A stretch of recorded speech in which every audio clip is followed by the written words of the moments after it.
நீண்ட நாட்களுக்கு பிறகு சம்பிரதானா சேரிட்டபிள் ட்ரஸ்ட் மைசூர் நீண்ட நாட்களாகவே சில விஷயங்களை உங்களுடன் நான் பகிர்ந்து கொள்ள நினைத்துக் கொண்டிருந்தேன். இன்றுதான் அதற்கு சமயம் வந்திருக்கின்றது.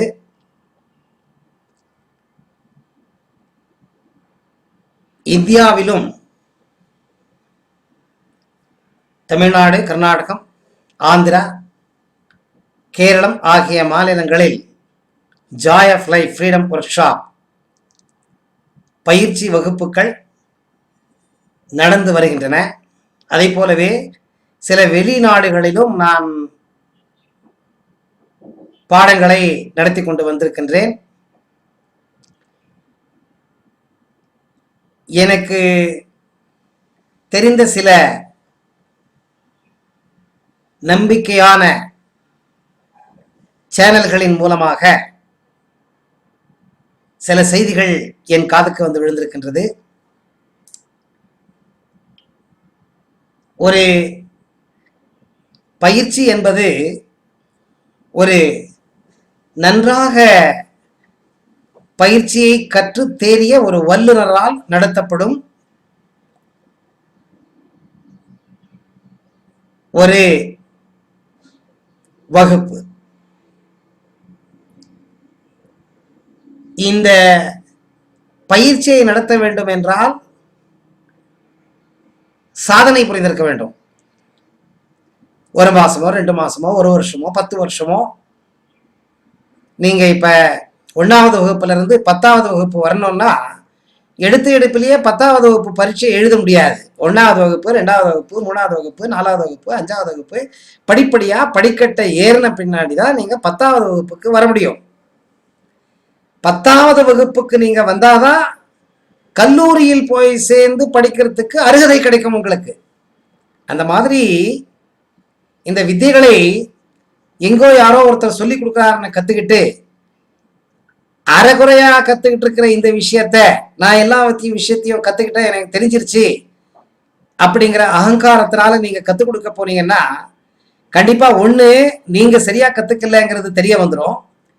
2வது நீங்க யாருக்கு கத்துக் கொடுக்குறீங்க அவங்களுக்கு சரியான பயிற்சி போய் சேராது.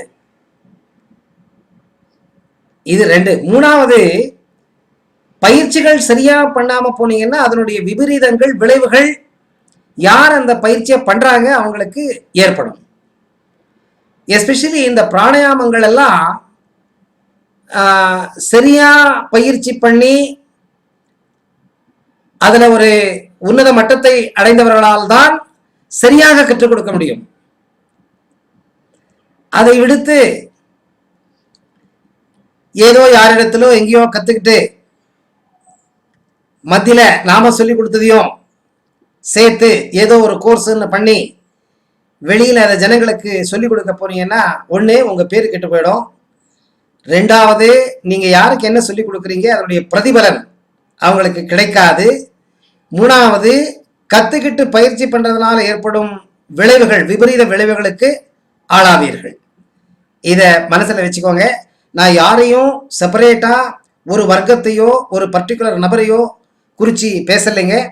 உலகத்தில் உள்ள எல்லா மக்களுக்கும் நன்மை பயக்க வேண்டும், நல்லதாக வேண்டும் என்ற ஒரே ஒரு குறிக்கோளினால் தான் இந்த வீடியோவை நான் உங்களுக்கு கொடுத்து கொண்டிருக்கின்றேன்.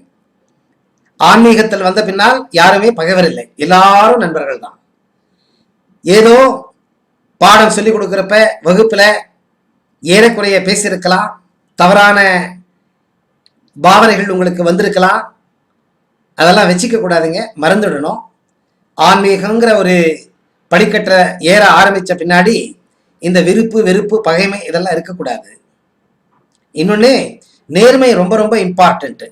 நேர்மை ரொம்ப ரொம்ப இம்பார்ட்டன்ட்.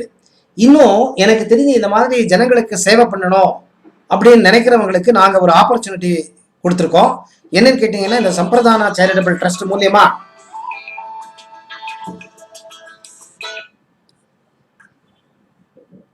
டீச்சர்ஸ் ட்ரைனிங் வகுப்பு நடத்துறேங்க. நாங்க ஆல் ஓவர் இந்தியா எங்கெங்க நான் பாடம் பண்ணிட்டு இருக்கேன் எல்லா இடத்துக்குமே என்னால் பண்ண முடியாது. இப்போ பாருங்க, நான் மலேசியாவுக்கு போயிட்டு இப்போ இந்தியாவுக்கு வந்தேன். எனக்கு சேலத்துல இருந்து கால் வந்திருக்கு, ஈரோட்ல இருந்து கால் வந்திருக்கு, வாரங்கல், வைசாக், ஆந்திர பிரதேசத்திலிருந்து கால் வந்திருக்கு, ஸ்ரீலங்கால இருந்து வர சொல்லி கூட்டிட்டு இருக்காங்க. இந்த மாதிரி நிறைய இடத்துல அழைப்புகள் வந்துட்டு இருக்குங்க. அதனால எல்லாத்தையுமே நானே போய் சொல்லிக் கொடுக்க முடியாது. அதனால நான் இங்க டீச்சர்ஸ் ட்ரைனிங் கோர்ஸ் கண்டக்ட் பண்றேங்க. அது ஒரு மாத காலம் நீங்க இருந்து பயிற்சியை கத்துக்கணும். கத்துக்கிட்டீங்கன்னா, அதாவது பயிற்சிங்கிறது வெறும் இந்த வகுப்புல சொல்லிக் கொடுக்கறது மாத்திரம் இல்லை, ஆவதற்கு உரிய சில இம்பார்ட்டன்ட் என்ன சொல்றது அதுக்கு பயிற்சிகள். தனி மனிதனாக கற்றுக்கொள்ளும் பயிற்சியே வேறு, ஆசானாவதற்கு சொல்லிக்கொள்ளும் பயிற்சியே வேறு. ஸோ நீங்க எங்ககிட்ட வந்தீங்கன்னா உங்களை ஆசான், அதாவது ஒரு லீடர், அதாவது ஒரு டீச்சர், ஒரு ட்ரைனர் அப்படிங்கிற ஒரு உன்னதமான அந்த பயிற்சியை உங்களுக்கு கொடுத்து, ஆன்மீகத்தில் இன்ட்ரெஸ்ட் இருக்கிற ஜனங்களுக்கு, உங்க ஊர் அக்கப்பக்கத்தில் இருக்கிறவங்களுக்கு நீங்க ப்ரோக்ராம் கண்டக்ட் பண்ணி சம்பிரதானா சேரிட்டபிள் ட்ரஸ்ட் மூலியமாக நீங்க எல்லா விதமான காரியக்கிரமங்களையும் நடத்தலாம். நீங்க என்ன நடத்துறீங்க, இது ஹானரரியாவும் நடத்தலாம். இல்லை எனக்கு குடும்பம் இருக்கு, நான் குழந்தை குட்டிகளை காப்பாற்றணும், எனக்கு வருமானம் வேணும் அப்படின்னு சொன்னீங்கன்னா ட்ரஸ்ட் மூலியமா ஏதாவது ஒரு அமௌண்ட் உங்களுக்கு கொடுக்கப்படும். நீங்க இந்த ட்ரைனிங் எடுத்துக்கோங்க. தெரியாம கொள்ளாம நீங்க சொல்லிக் கொடுக்க போய் விபரீதம் ஆயிடுச்சுன்னா தப்பாயிடுங்க. நான் இதை பர்சனலா யாரையுமே மனதுடைய புண்படுத்தணும்னு நான் சொல்லலைங்க. உங்க இன்ட்ரெஸ்ட்டை வேற கரெக்டான சேனல் மூலியமா திருப்பி விட்டீங்கன்னா 10 பேருக்கு நல்லதாகும், உங்களுக்கு நல்லதாகும். நான் யாராவது தவறா பேசியிருந்தேன் தயவு பண்ணி என்ன மன்னிச்சிருங்க. நல்லதாகட்டுங்கிற ஒரே ஒரு குறிக்கோளால் இதை பேசியிருக்கேன். நான் இண்டிவிஜுவலா யார் மனதையும் புண்படுத்த எனக்கு இஷ்டம் இல்லை. நீங்க என்னுடைய பேச்சை கேட்டு இந்த டீச்சர் ட்ரைனிங் வகுப்பை கத்துக்கிறதுக்கு சம்பிரதானா சேரிட்டபிள் ட்ரஸ்ட் நீங்க அப்ரோச் பண்ணுவீங்கன்னு நான் நம்புறேங்க. எல்லா ஊர்லயும் நிறைய அழைப்புகள் வந்துட்டு இருக்கிறதுனால எனக்கு நிறைய வாலண்டியர்கள் தேவைப்படுதுங்க. கண்டிப்பா நீங்க எல்லாம் வந்தீங்கன்னா நீங்களும் பயனடையலாம். என்ன நீங்க இந்த புண்ணிய வேலையை பண்றீங்க, அந்த புண்ணியத்தை தர்ம வேலையை பண்றீங்க, அந்த தர்மம் உங்களுக்கு புண்ணியத்தை ஈட்டு கொடுக்கும். நீங்க இந்த கர்மத்திலிருந்து முக்தி அடையறதுக்கு உங்களுக்கு ஒரு நல்ல வழி. இந்த சம்பிரதான சேரிட்டபிள் ட்ரஸ்ட்டை பிடிச்சிக்கோங்க, கண்டிப்பா உங்களுக்கு நல்லதாகும். வணக்கம், நன்றி.